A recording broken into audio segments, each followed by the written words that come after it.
जी हाँ जी, नमस्कार साथियों। साथियों, महात्मा गांधी जो अंग्रेजी स्कूल थी उसमें जो भर्ती आ रखी है, उसमें एक हल्की सी विसंगति थी कि हिंदी माध्यम को दरकिनार किया जा रहा है। उसके लिए साथियों पिछले 4-5 दिन से लगातार मेरा संघर्ष जारी है।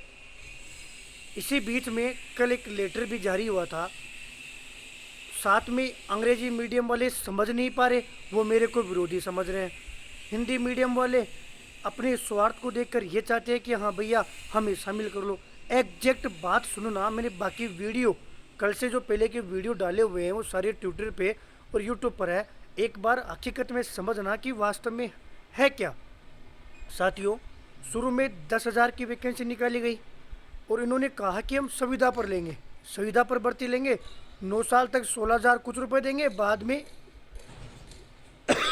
29,000 रुपये इनकी सैलरी कर देंगे। फिर इन्होंने बोला कि लेकिन चयन उसका ही होगा जिसका माध्यम अंग्रेजी होगा। सुनना मेरी बात, जिसका माध्यम अंग्रेजी होगा उसका ही चयन होगा। भैया ये तो बात गलत लगी, क्योंकि फिर तो हिंदी माध्यम वाला अपनी प्रतिभा लेकर जा ही नहीं सकेगा। परसों के दिन जो वीडियो डाला था उसमें आपको क्लियर मैंने बताया कि इससे क्या होगा कि भाई तू तो हिंदी मीडियम का मास्टर है और मैं अंग्रेजी मीडियम का माध्यम मास्टर हूँ, मैं तो बड़ा और तू छोटा। इस टाइप की धारणाएं देखने को मिलेगी, मुझे पता है। इस चीज़ को फील करना मिलेगी जब गांव में एक सरकारी स्कूल हिंदी मीडियम की होगी और अंग्रेजी मीडियम की होगी। और ये बात उन लोगों को चुभेगी जो लोग एमएससी अंग्रेजी माध्यम से है, जिनके 12वीं तक इंग्लिश मीडियम था और कॉलेज में इस वजह से इंग्लिश मीडियम नहीं रहा कि आसपास कोई कॉलेज नहीं थी। जिन्होंने इंग्लिश लिटरेचर से एमए तक कर रखा है उन लोगों को ये बात चुभेगी।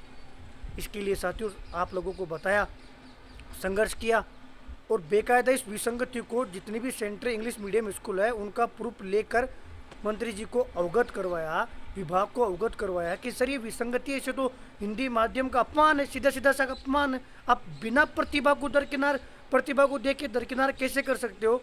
तो साथियों, संविदा पर होने के बाद में क्या करते हैं आप लोग, कैडर की मांग करते हैं। ये उन लोगों को पता है जो पहले से नौकरी करते हैं, जिनका कैडर अभी तक नहीं बना, जो संविदा पर नौकरी कर रहे हैं। तो इन्होंने संविदा के नियम लागू किए। उसमें यह कहा है कि अगर आप हिंदी मीडियम को चाहते हो कि हिंदी मीडियम वाले प्रतिभाशाली हैं और वो अंग्रेजी मीडियम में पढ़ा सकते हैं, तो फिर एक काम करो, फिर हम हमारे हिसाब से परीक्षण करेंगे। बिल्कुल कर लीजिए, ये तो हम पहले से ही बोल रहे हैं कि आपको जो लगे वैसे परीक्षण कीजिए। फिर इन्होंने उसमें मेंशन किया है कि हिंदी मीडियम वालों को पहले अपनी प्रतिभा दिखानी होगी। आप जैसे ही आपका चयन होता है ना, चयन होने के बाद में हर साल ये क्या करेंगे, जितने पद रिक्त होंगे ना उसके हिसाब से ये आपसे आवेदन मांगेंगे। कौन भरेगा, जो पहले से ऑलरेडी सरकारी शिक्षक होगा। मतलब हिंदी माध्यम के तमाम साथी जो अंग्रेजी माध्यम की स्कूलों में अपना ट्रांसफ़र करवाना चाहते हैं, वहाँ पर पढ़ाना चाहते हैं, आपको पहले सरकारी नौकरी लगनी पड़ेगी। सरकारी नौकरी लगने के बाद में आपसे वो आवेदन मांगेंगे और फिर आप अंग्रेजी माध्यम में पढ़ा सकते हो। इससे क्या होगा भैया, इससे हिंदी और अंग्रेजी जो माध्यम की बाध्यता थी ना कि माध्यम के हिसाब से सिलेक्शन हो रहा है, वो ख़त्म हो जाएगी। वो ख़त्म हो गई तो किसको अवसर मिला, प्रतिभा को अवसर मिला। ये तो साथियों देखो, नियमों के विरुद्ध तो आप हो, मैं हूँ, सरकार कोई नहीं जाएगा। एक ये विसंगति थी, ये दूर हो चुकी है। जो ये बोल रहे थे हनुमान भैया फालतू में आप भड़का रहे हो, तो आपको बता दूं कुछ करते हैं ना तो कुछ होता है। विसंगति ये दूर हो चुकी है। दूसरी बात भैया, फिर आप संविदा भर्ती का क्यों नहीं विरोध कर रहे हो। भैया विरोध कर रहे हैं, लेकिन संविदा भर्ती कंप्यूटर अनुदेशक की संविदा भर्ती आई थी, लखनऊ दिल्ली तक गई थी, तब जाकर वो परमानेंट रेगुलर भर्ती आई थी, नियमित भर्ती आई थी। मैं तो आपके सामने अकेला लड़ रहा हूँ। और मज़े की बात देखो, अंग्रेजी माध्यम वाले भी मेरा साथ नहीं दे रहे। भैया कोई बात नहीं, एक बात और सुनना, अभी जो 10,000 पदों पर भर्ती होगी ना, इसमें केवल अंग्रेजी माध्यम के फार्म भरेंगे। पहली बात भैया, आपने तो कहा था कि हिंदी माध्यम को भी भरवाएंगे। भाई हिंदी माध्यम का अपमान किया था, दरकिनार कर दिया था ना कि अंग्रेजी माध्यम स्कूल में हिंदी माध्यम वाले एंट्री कर ही नहीं सकते। ये लड़ाई थी, इसमें तो हम जीत चुके हैं। अब रही बात इस वाली, ये वाली भी साथियों विभाग ने लेटर लिखा है। अब अकेला आदमी जान तो दे नहीं सकता।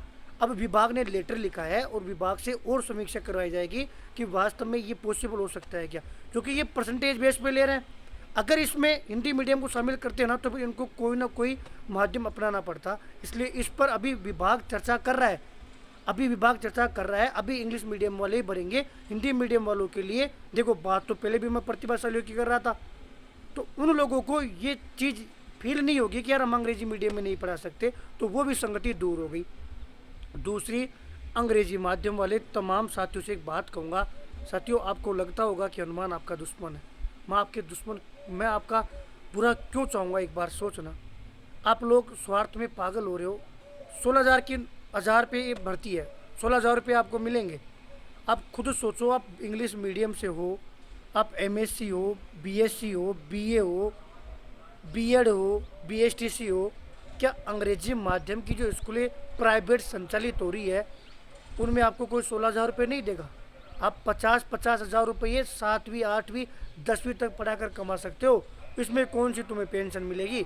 है तो वही प्राइवेट की जैसे ही, बस कोई अठाएगा नहीं, तो वहाँ दुगने तिगने पैसे कमा सकते हो। आप एक बार सोचिएगा। यह निर्णय मैं आप लोगों तक कि आपके ऊपर ही छोड़ रहा हूँ, अंग्रेजी माध्यम के तमाम साथियों के ऊपर ये निर्णय छोड़ रहा हूँ कि संविदा भर्ती में आप ज्वाइन तो कर लोगे, लेकिन क्या ये उचित रहेगा आपके लिए? आपको ये लग रहा होगा कि हम आगे जाके परमानेंट हो जाएंगे, मतलब नियमित हो जाएंगे। तो नियमित का मतलब सरकारी नहीं होंगे। कभी भी तुम्हें सरकारी नहीं करेगी गवर्नमेंट, क्योंकि तुम्हारा कैडर भी बन गया है, तुम सुविधा पर ही रहोगे। 9 साल तक 16,000 रुपये मिलेंगे, उसके बाद में 29,000 रुपये मिलेंगे। और सुबह से लेकर शाम तक कहीं भी पोस्टिंग होगी, स्कूल में सरकारी टीचर की तरह पढ़ाना पड़ेगा, पूरा समय देना पड़ेगा। आप अंग्रेजी माध्यम से आपने स्टडी की है, सोचना मेरी बात कि क्या संविधा पर लगकर आपको अपना भविष्य दिख रहा है कि भैया संविधा पर तो लग जाने दो। अरे भाई, अगर संविधा पर लग रहे हो कोई बात नहीं, लगी है और लगोगे, लेकिन एक बार सोचना, 10,000 लोग हो, तुम चाहो ना, तुम लोग चाहो तो संविधा से परमानेंट रेगुलर भर्ती आ सकती है। और तुम शुरू में ही 24,000 25,000 रुपये और बाद में 60 70 हज़ार रुपये सैलरी उठा सकते हो, और आपकी जॉब भी सिक्योर होगी, परिवार भी चलेगा। आज से 2-3 साल बाद में आपको एहसास होगा कि भैया 16,000 रुपये में क्या होता है, कुछ नहीं होता। अधिकांश स्कूलें गाँव में खुली है, शहर में तो पोस्टिंग आपकी होने से रही, गांव में खुली है, वहाँ रहोगे भी, जाओगे भी। 16,000 रुपये में घर क्या लेके आओगे? जब नौकरी करोगे ना, तब मेरी बात ध्यान रखना। मैं तमाम साथियों को बोल दूँ, ना हिंदी मीडियम का विरोधी हूँ, ना अंग्रेजी मीडियम का विरोधी हूँ। मैं केवल समय पर जो चीज़ होती है वो आप लोगों तक अवगत करवाने का काम है। कल सारे दिन आंदोलन में था, 2 दिन से लगा हुआ था। देखिए, अकेले से जितना होता है मैंने संघर्ष किया, मुझे इसमें भी कोई अफसोस नहीं है कि मैं इस चीज़ को एक्सेप्ट करने के लिए तैयार हूँ। विभाग ने लेटर लिखा है, भगवान चाहेगा और नियमों से रहा तो साथियों हिंदी मीडियम को मौका दे देंगे।